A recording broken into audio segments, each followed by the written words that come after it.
6 scholarship seniors on the whole roster, and I think we have 4 walk-on seniors, so 10 total guys that you could say is a senior.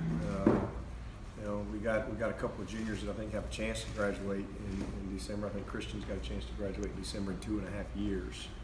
I think he only needs 10 hours to do that in the fall, which is unbelievable.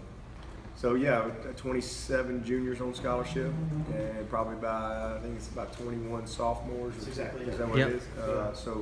So we're a big time junior sophomore team, and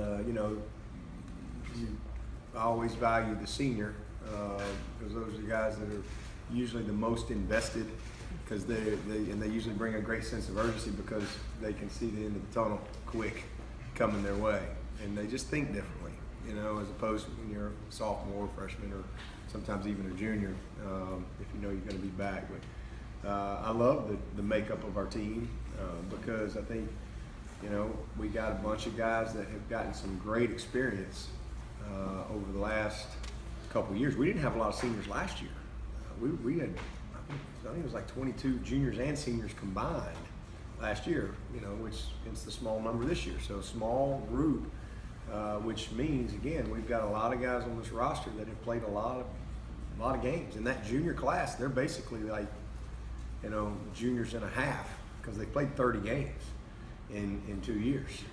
So they've got a lot of experience in big time games. They understand what it takes, and there's a bunch of good players in that group. So that'll definitely be the group that'll have to kind of lead the way, along with those few seniors that we have. But we got a lot of great guys in that sophomore class. Some guys that got tons of great experience, like Khalid.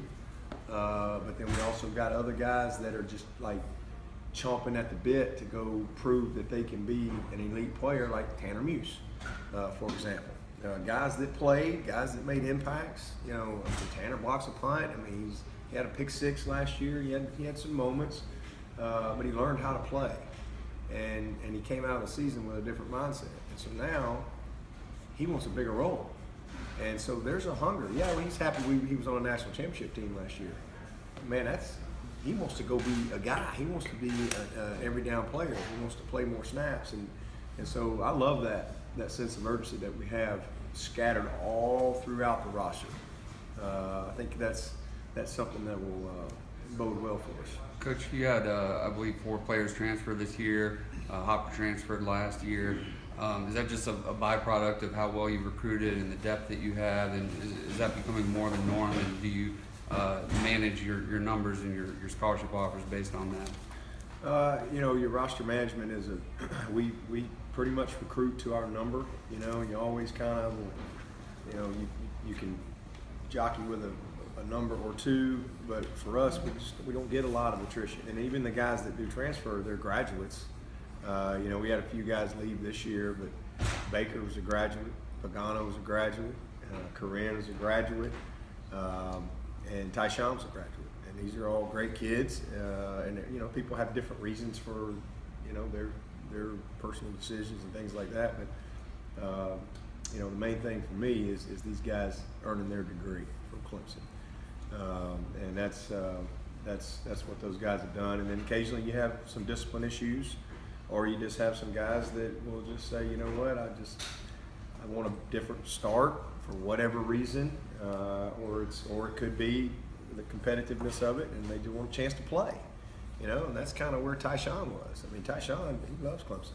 Great. I think he made a 3.75 this spring semester. But here's a kid that y'all know he's kind of been through a lot since he's been there. And he needs a chance to really be the guy. This is his one chance, and he was going to really have to split that here. He knows that. He would have played. Well, man, I'd love to have had him, but this is hopefully going to give him an opportunity to be the featured guy a little bit more, and which will give him, the chance that, that he wants to maybe have a chance to play at the next level, give him a little more tape. So I understand that. It's not a problem. Speaking of leadership, there's not many seniors, a lot of juniors. You don't have an established quarterback.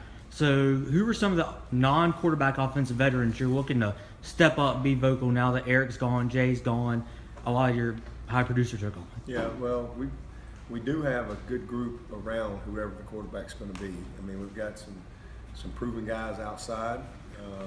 I think we got our backs are going to be outstanding, but it's going to start with the offensive line. I mean, this will be, in my opinion, the best line we've had. We lost one guy off a national championship team.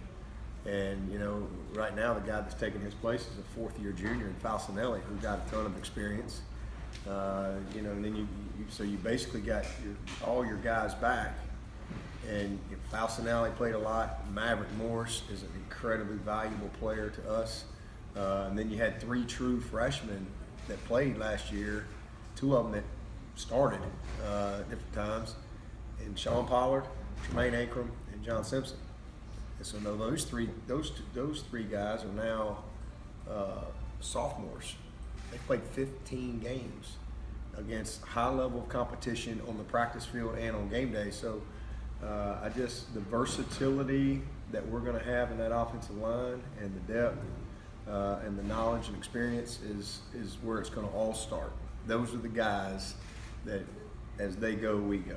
And so that's the good news for the quarterback. So it's not like you got a new quarterback coming in that's going to have to run for his life because he ain't got a left tackle or he's got a freshman left tackle. We don't have that situation. So hopefully those guys will step up and provide vocal leadership, but also just that kind of calming force for that quarterback position as it unfolds. Speaking of those quarterbacks, Coach Streeter was saying that competition could go well